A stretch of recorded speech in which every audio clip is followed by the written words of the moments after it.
Olá, meu público maravilhoso. Estamos aqui mais uma vez com a nossa queridíssima Denise Fontes, que veio falar de relações familiares.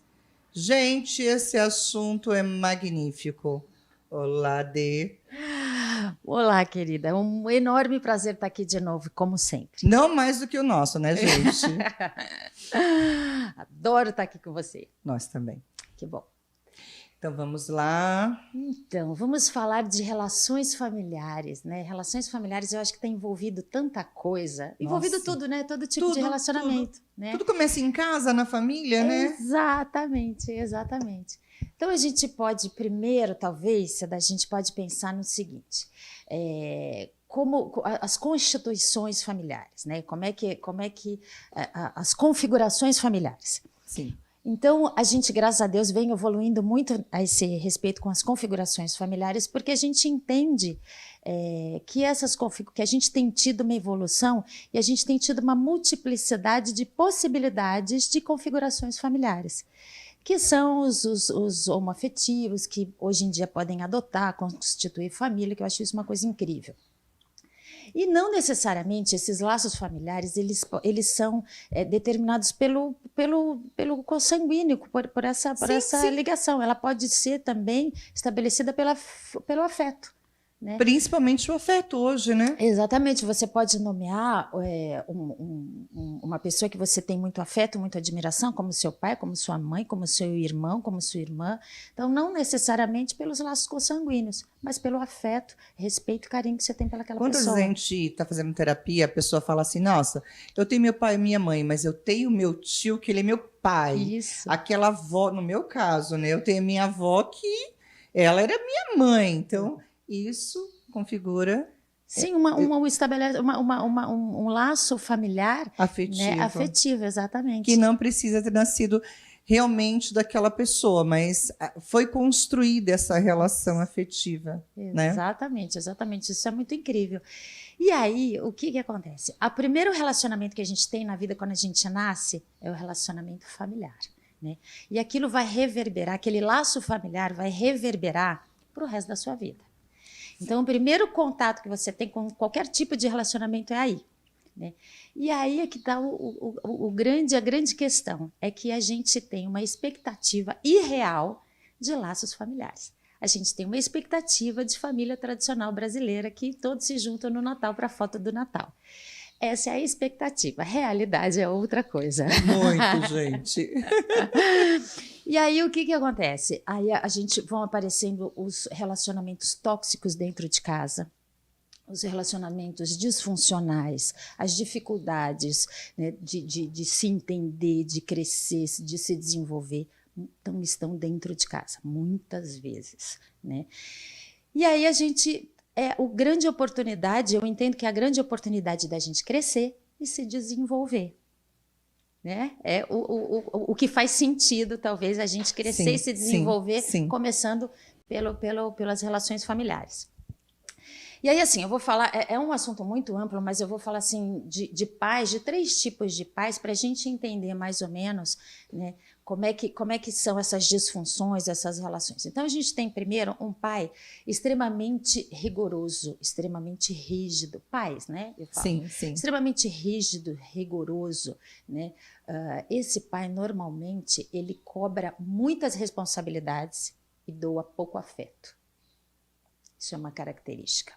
Né? É aquele controlador, aquele rígido, aquela coisa. Existem aqueles pais que são os permissivos. Os permissivos, ele dá muito afeto e nenhum limite. O pai e mãe. O pai e mãe que a gente fala, né? Então, assim, ele não põe nenhum limite, não tem regra nenhuma e tem excesso de afeto. E tem aquele democrático, né? Que seria meu mundo ideal, que é aquele que dá muita responsabilidade ao filho e dá muito afeto ao filho. Nós vamos chegar lá, calma aí. Nós vamos chegar lá, calma aí. Então, aí dentro desse pacote, aí a gente ainda lidar com mães narcisistas, a gente dá com filhos perversos, a gente dá com distúrbios de personalidade, com psicopatia, a gente dá com um monte de coisa. E aí é que a gente vai entendendo que muitas vezes a gente tem relacionamentos tóxicos dentro da casa da gente. né? É difícil assumir, porque a gente tem aquela expectativa. Mas Vai melhorar, vai melhorar. Não, isso é só uma fase. Isso, exatamente. Né? E aí a gente fica com essa expectativa de que as coisas vão melhorar e as coisas só pioram. E a gente tem essa configuração de relacionamento tóxico, sim, dentro de casa. O que é um relacionamento tóxico? É quando um desperta o pior do outro. É quando um é o lado B da gente. É quando um desperta o lado B do outro. Você não necessariamente é uma pessoa ruim, má, com uma personalidade difícil, não, mas aquela pessoa te desperta o pior. Interessante, né, gente? E aí você gosta daquela pessoa, né? Seja ela seu pai, sua mãe, seu irmão, seja o que for, você gosta daquela, você ama aquela pessoa, mas ela te desperta o pior de você. E aí, Denise, o que a gente faz? E aí, qual o remédio, gente? E aí, Denise, qual o remédio? Não existe remédio, existe autoconhecimento. Entenderam, né, gente? Existe a busca do autoconhecimento, da gente entender essa dinâmica familiar. O porquê dessa diferença. Exatamente. O porquê essa diferença, existe essa busca pelo autoconhecimento, para você entender como é que funciona essa dinâmica e o que você pode fazer por ela e por aquela pessoa e por você. Sim. Inclusive, eu digo assim, dentro do autoconhecimento, você inclusive, um afastamento não é abandono, é um afastamento daquela pessoa, seja mãe, seja filho, seja um afastamento para você tornar aquela relação muito mais qualitativa do que quantitativa. Então, você vai se relacionar com o pai, com a mãe, lado com o irmão, social, né? De uma forma mais de qualidade. E talvez a quantidade é o que intoxica aquela relação. Então, você não está abandonando, você está pondo um limite naquela relação. Então, você está pondo um limite, você está se protegendo. Isso é um ato de amor. Sim. Isso é um ato de amor de auto-amor. Sim. E de amor com aquela pessoa. Sim. Então, porque a gente se enche de culpa, porque tenho dificuldades em lidar com o pai, com a mãe, com o irmão, com isso, e se enche de culpa e acha que tem que ficar ali perto, que acha que tem que ficar ali junto. Não, você pode ficar de uma forma muito mais saudável. Uma outra situação também é colocar, a gente entende inversões de papéis, a gente vê muito isso, né, as inversões de papéis, né? Filho fazendo papel de pai, filha fazendo papel de mãe, mãe fazendo papel de filha, a gente vê essa inversão nas famílias muito, muito, né? Está comum agora, né? Virou assim, com essa pandemia, ou antes mesmo, meio que agora ficou meio... Sabe, mais forte isso. As relações se perderam, os papéis se confundiram. Perfeito, exatamente essa é a fala. As relações se perderam e os papéis estão totalmente trocados. Então, quando você tem o autoconhecimento, você entende essa dinâmica de que você não é o pai, de que você não é a mãe, ou que você é o filho. O que te pertence, o que pertence ao outro. E ter esse respeito, né, do pertencimento de cada um na família. Sabe uma coisa que também é muito comum acontecer, as pessoas nessa troca aí de papéis se confundirem, enfim, os pais quando tem problemas, o casal quando tem problemas, um deles confidenciar os problemas do casal com o filho. Isso provoca no filho uma culpa, porque ele sempre vai achar que o problema deles é culpa do filho. Que eles têm responsabilidade de ver os pais bem. Exatamente. Ou que ele tem que tomar um partido dos dois. Isso também gera uma culpa terrível.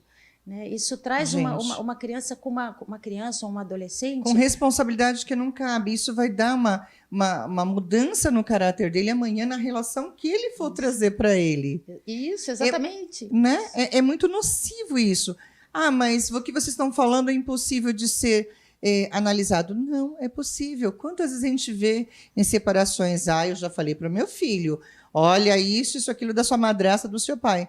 Não tem que envolver. Exatamente, né? Exatamente. Até porque a relação do filho para com o pai é uma, e a relação da esposa para com o marido é outra. Eles vieram primeiro que os filhos. Então, os filhos não têm nada a ver com isso, não é verdade? Exatamente. Aí a gente traduz lá na frente um filho, ou repetindo esse padrão, né, com dificuldade de se relacionar, cheio de culpa.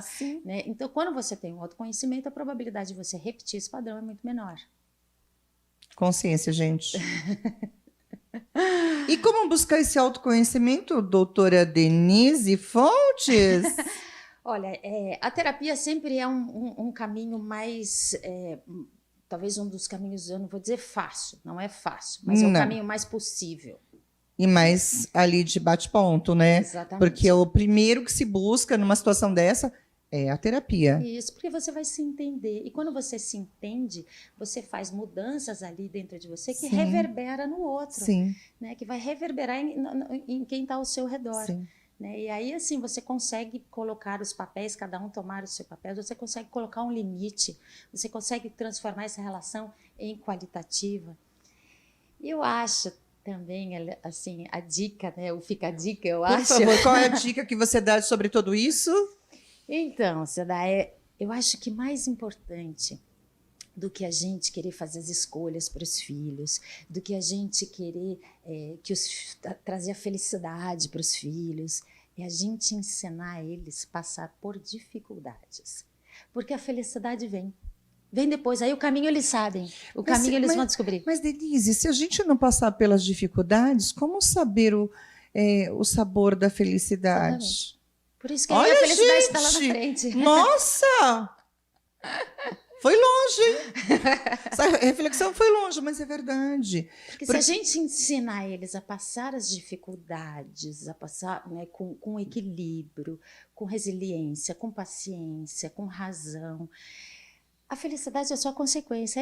Aí tá no caminho, aí eles acham sozinhos, a gente não precisa de nada. Como prova de final de ano, né? Tudo aquilo que você aprendeu no ano, é assim a vida. Exatamente.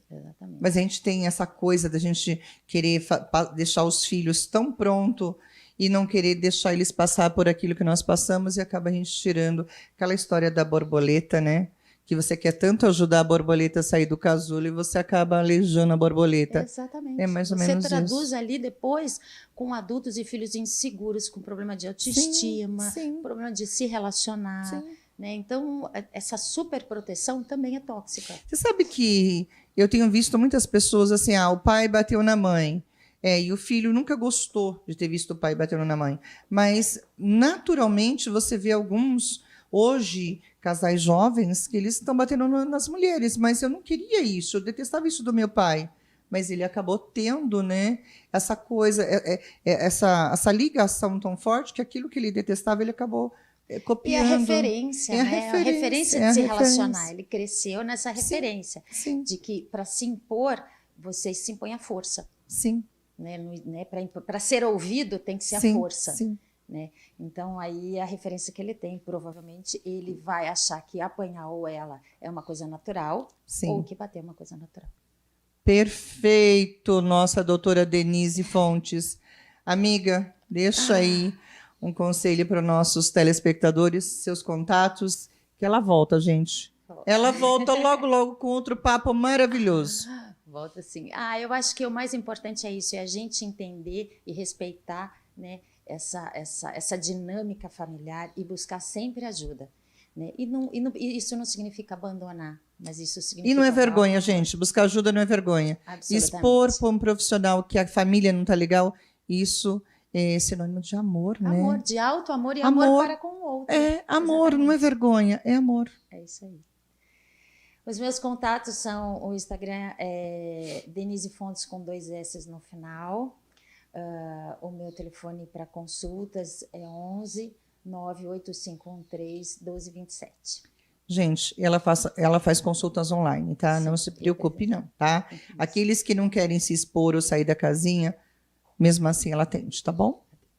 Obrigada, Denise Fontes. Querida. Muito Você vem obrigada. Sempre enriquecer o nosso público maravilhoso com tantas informações. Gente, olha, faça a pergunta para ela, para próximas entrevistas, que ela vai responder com muito carinho, tá bom? Com toda certeza. Então, obrigada aqui a todos vocês, com mais uma entrevista maravilhosa do programa Cida Maria Fica a Dica, e voltamos já já.